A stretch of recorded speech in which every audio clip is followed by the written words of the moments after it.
Hello boys and girls, आपका स्वागत है कॉमर्स की पाठशाला में। और जैसे कि आप अपने स्क्रीन पे देख पा रहे हैं, मैं आपको बताने वाला हूँ IBO 2 के यूनिट 4 के एक बहुत ही इंपॉर्टेंट टॉपिक हो, जो कि है सेगमेंटेशन।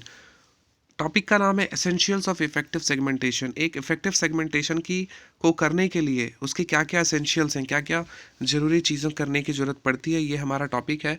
काफ़ी इंपॉर्टेंट टॉपिक है एग्जामिनेशन के पॉइंट ऑफ व्यू से। इसको पूरा देखिएगा ताकि आप इसको अच्छे तरीके से एग्जामिनेशन में कवर कर पाएँ, अगर ये क्वेश्चन आता है तो।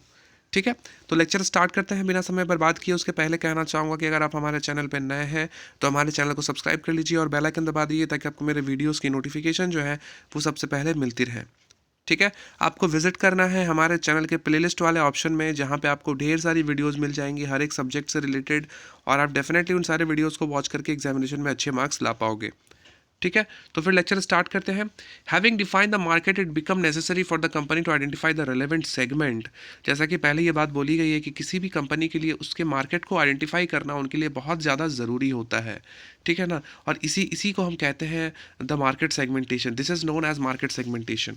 आपको पता है कि मुझे इस सेगमेंट के लिए हमें जो है प्रोडक्ट को अपने तैयार करना है। The process of segmentation must clearly lay down the niche in terms of measurability, accessibility, profitability and actionability. ठीक है ना, नीश का मतलब होता है जिस चीज़ की डिमांड, मतलब एकदम नैरो टर्म जिस चीज़ की डिमांड होती है ना। सपोज किसी व्यक्ति को ट्राउज़र पहनने हैं, बहुत सारे लोग ट्राउज़र पहनते हैं। ठीक है ना, कपड़े पहनते हैं, सबको देखा गया कि कपड़े लोग पहनते हैं। ठीक है, लेकिन जब नीश निकाला गया तो देखा गया कि सबसे ज़्यादा लोग जो है ट्राउज़र पहनना पसंद करते हैं। तो डेफिनेटली मैं कपड़ों में जब भी मैं कपड़े बनाऊंगा तो मैं देखूंगा कि मैं जिसकी भी डिमांड है उस चीज़ की सारे के सारे कपड़े, हर एक तरह के कपड़े बनाऊं। है ना, चाहे वो ट्राउज़र हो, चाहे वो स्कर्ट हो, चाहे वो टी शर्ट हो, चाहे वो शर्ट हो, चाहे वो जीन्स हो, कुछ भी हो। है ना, लेकिन एट द एंड मुझे ये पता करना होगा कि मार्केट में इन सारी चीज़ों में सबसे ज़्यादा डिमांड किस चीज़ की है। तो मुझे अगर पता चल गया कि भाई सबसे ज़्यादा लोग जो है ट्राउज़र पहनते हैं, ट्राउज़र जो है सभी के घर में है, सभी 2 3 4 करके ट्राउज़र जो है अपने घर पे रखते हैं। है ना, तो मैं डेफिनेटली, मुझे नीश पता चल गया कि मार्केटिंग का नीश क्या है, उस पर्टिकुलर सेगमेंट के मार्केटिंग का नीश है ट्राउज़र वाले कपड़े, तो ट्राउज़र में बनाऊंगा। है ना, तो नीश का मतलब यहाँ पे वही होता है कि आपको जो है नीश जो है आपको पता करना है इन टर्म्स ऑफ मेजरेबिलिटी। ठीक है, मेजर के हिसाब से उनका नीश क्या है, एक्सेसिबिलिटी के हिसाब से नीश क्या है, प्रॉफिटेबिलिटी किस चीज़ में आपका प्रॉफिटेबिलिटी ज़्यादा होगा उसके अकॉर्डिंग नीश क्या है, एक्शनेबिलिटी के हिसाब से नीश क्या है। तो आपको नीश पता करना है। Right, to be useful international market segmentation must meet the following 5 requirement. और अगर इंटरनेशनल मार्केट सेगमेंटेशन को यूजफुल होना है तो उसके लिए नीचे वाली 5 रिक्वायरमेंट्स को पूरा करना जरूरी है। सबसे पहला है मेजरेबिलिटी। देख लेते हैं। This involves identify the market segmentation in terms of size. ठीक है ना, आपको अपने मार्केट सेगमेंटेशन को देखना है कि उसका साइज कितना बड़ा है। क्या उसमें 10 लोग रहते हैं आपके मार्केट सेगमेंटेशन में, 100 लोग रहते हैं, 1000 लोग रहते हैं, या 5 लाख लोग रहते हैं। आपको अपने साइज को देखना है। Purchasing power and consumer behaviour, जिसके लिए आप अपने प्रोडक्ट को बना रहे हो उसका परचेजिंग पावर है या नहीं, क्या वो खरीदने के लायक है या नहीं है, क्या वो आपके प्रोडक्ट को खरीद पाएगा, उसका उस व्यक्ति का कंज्यूमर बिहेवियर क्या है, उसका बिहेवियर क्या हमेशा चेंज होते रहता है, क्या वो हर बार नए नए कंपनी के कपड़े पहनता है ना, या फिर वो सिर्फ जो उसको पसंद आ जाए, जो कंफर्ट उसको मिले, बस वो कपड़े पहनता है। तो आपको व्यक्ति के परचेजिंग पावर, उसके कंज्यूमर बिहेवियर के ऊपर भी ध्यान देना होता है। Since international markets are heterogeneous, heterogeneous का मतलब हो गया कि अलग अलग तरीके का प्रोडक्ट मिलते हैं, सेम प्रोडक्ट नहीं मिलता। सेम प्रोडक्ट मिलता तो होमोजेनस कहते, हेटेरोजेनस मतलब अलग अलग। The concept of measurability has been flouted all too often. जो कंसेप्ट ऑफ मेजरेबिलिटी है ये भी जो है बार बार एक तरीके से भंग होते रहता है। ठीक है, all the same some effective criteria must be developed by the company. तो इस केस में कंपनीज को क्या चाहिए कि कंपनीज जो है बहुत ही इफेक्टिव कोई क्राइटेरिया डेवलप करे, जिसके ज़रिए वो मेजर कर पाए कि उसका जो मार्केट है वो कितना बड़ा है, उसकी साइज कितनी बड़ी है, उसका परचेजिंग पावर, कंज्यूमर बिहेवियर लोगों का कैसा है, और उसके अकॉर्डिंग जो है वो प्रोडक्ट को बनाए। तो एक अच्छा सेगमेंटेशन बनाने के लिए आपको इन सारी चीज़ों के ऊपर ध्यान देना ज़रूरी है। दूसरा पॉइंट है सब्सटैंशियल और प्रॉफिटेबल। है ना, since the firm is an economic entity it must make sure that the identified segments are profitable. अब कोई भी कंपनी है, ठीक है ना, अगर वो बिजनेस चल रहा है तो वो डेफिनेटली उसका मेन मोटिव होता है प्रॉफिट कमाना। यही बात यहाँ पे बोली जा रही है कि since the firm is an economic entity, firm जो है वो इकोनॉमिक एंटिटी है, तो वो चाहती है कि उसका जो है at the end of the day उसको प्रॉफिट हो। जो भी सेगमेंट वो तैयार करे उस सेगमेंट में उसको प्रॉफिट हो। The company must ensure that the size of identified segment should be large enough to recover all cost.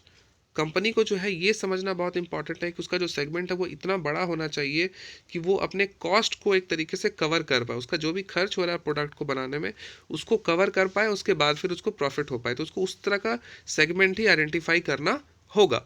A segment should be largest possible homogeneous group which is attractive enough to be the paused, pursued and specific marketing program। तो segment है वो इतना बड़ा होना चाहिए, ज़्यादा से ज़्यादा वो बड़ा होना चाहिए और होमोजेनस लोगों का होना चाहिए, मतलब एक ही तरह के लोग जो हों, मतलब एक ही तरह के प्रोडक्ट पसंद करते हैं उस तरह के लोग, और वो बहुत अट्रैक्टिव हों स्पेसिफिक मार्केटिंग प्रोग्राम को लेकर के। तो आपके सेगमेंट का बड़ा होना भी ज़रूरी हो जाता है। For example, it would not pay for an automobile manufacturer to develop cars for people who shorter than 4 feet since they may not be many such short persons, है ना। तो यहाँ पे जो बात बोली गई वो ये है कि कोई भी ऑटोमोबाइल कंपनी किसी भी कार को नहीं, कोई भी ऐसे कार को नहीं बनाना चाहेगी जहाँ पे जो है 4 फीट के जो लोग हैं जिनका हाइट थोड़ा कम है उनके लिए वो कार नहीं बनाती, है ना। 4 फीट वाले लोगों को सोच करके वो नहीं बनाती है, वो बनाती है कम से कम जो एवरेज हाइट होता है ना, 5.5 का या 5 से ज़्यादा का, उसके अकॉर्डिंग जो है वो लोग कार बनाते हैं कि चलो थोड़ा लंबा हुआ तो भी बैठ जाएगा, थोड़ा नाटा हुआ तो भी बैठ जाएगा, है ना।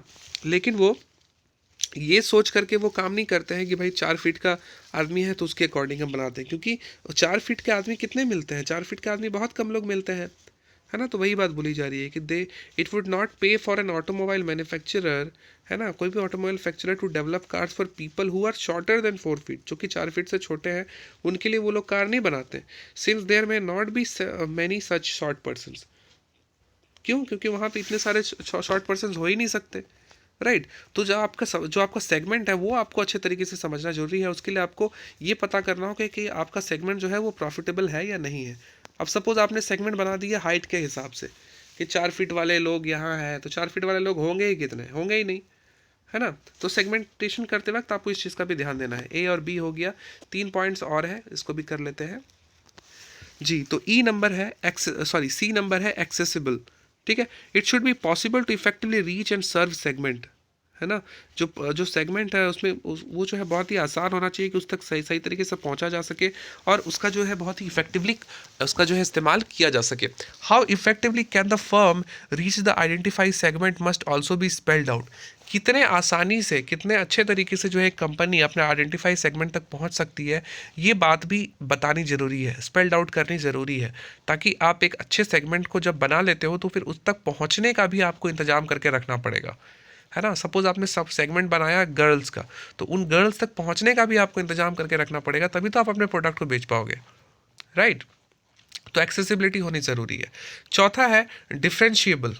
आपको अपने प्रोडक्ट को कुछ इस तरह के यूएसपी देने होंगे, कुछ इस तरह के फीचर्स देने होंगे ताकि वो डिफरेंशिएबल हो। मतलब लैक्मी में और फेयर एंड लवली में क्या डिफरेंस है। लैक्मी अपने आप में एक इतना बड़ा ब्रांड है कि लोग फेयर एंड लवली अगर आपको कंपेयर करना पड़े तो डेफिनेटली आप लैक्मी लोगे अगर आप उसको अफोर्ड कर सकते हो तो, है ना। तो डिफरेंशिएबिलिटी होनी चाहिए। The segment should B conceptually distinguishable from each other. जो सेगमेंट है वो एक दूसरे से एकदम अलग होना चाहिए, डिफरेंशिएबल होना चाहिए।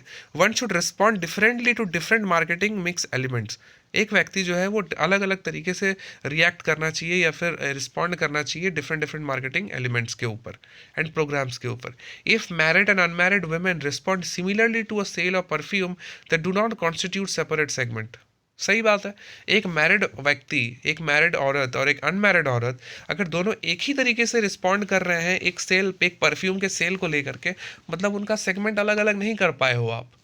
मैरिड के लिए अलग सेगमेंट बनाओ, मैं अनमैरिड के लिए अलग सेगमेंट बनाओ। अगर आपको बनाना पड़ा, सपोज आपको इस तरीके से बनाना पड़ा, तो दोनों डेफिनेटली अलग अलग तरीके से रिएक्ट करने चाहिए, है ना।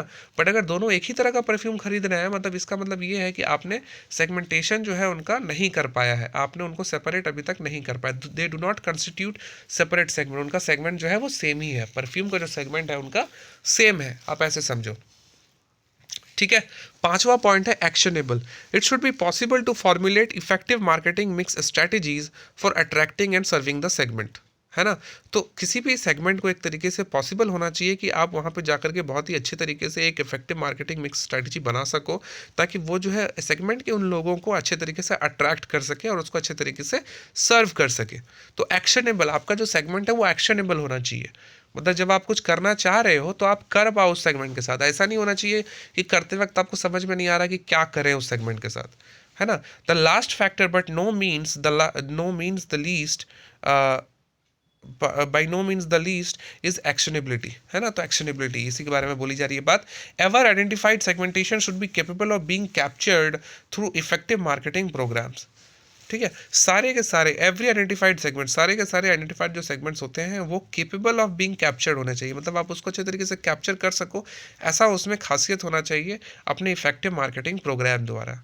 मतलब आपको भी अच्छे मार्केटिंग प्लान बनाना है, प्रोग्राम बनाना है, प्लस आपने जो सेगमेंट आइडेंटिफाई किया है वो भी आपको कैच कर सके, ऐसा आपको करना होगा। तो वो डेफिनेटली आपको सेगमेंट बहुत अच्छे तरीके से तैयार करना होता है।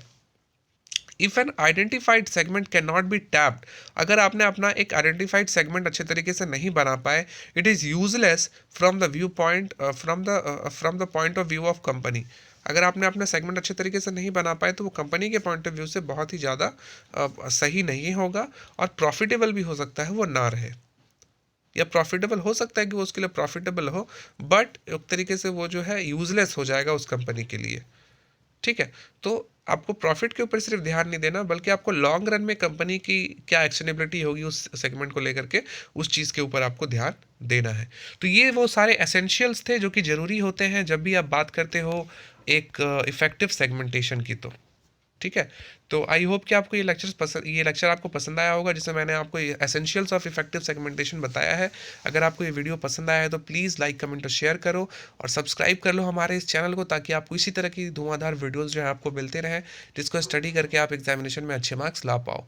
इन वीडियोज़ को अगर आप ऑर्डर में देखना चाहते हो तो प्लीज़ विजिट करो हमारे चैनल के प्लेलिस्ट में, जहाँ पे आपको सारी वीडियो सीक्वेंस में मिलेंगी, और अगर सीक्वेंस में नहीं भी मिलती हैं तो वो सारी इंपॉर्टेंट क्वेश्चंस की वीडियोस हैं, तो आप उनको वॉच कीजिए, डेफिनेटली आपके मार्क्स जो है एग्जामिनेशन में अच्छे आएंगे। और प्लीज़ आप मुझे फॉलो कर सकते हैं मेरे इंस्टाग्राम हैंडल पे और ट्विटर हैंडल पे, और फेसबुक वाले पेजेस भी मैंने बनाए हैं जहाँ पे आप मुझे फॉलो कर सकते हो, इन सारी वीडियोस को डायरेक्टली वहाँ पे वॉच कर सकते हैं। ठीक है, तो ये भी बहुत सारी बेनिफिशियल होंगी अगर आप इन सारी चीज़ों को करते हैं। तो मिलते हैं अगले वीडियो में, अपना ख्याल रखो, बाय।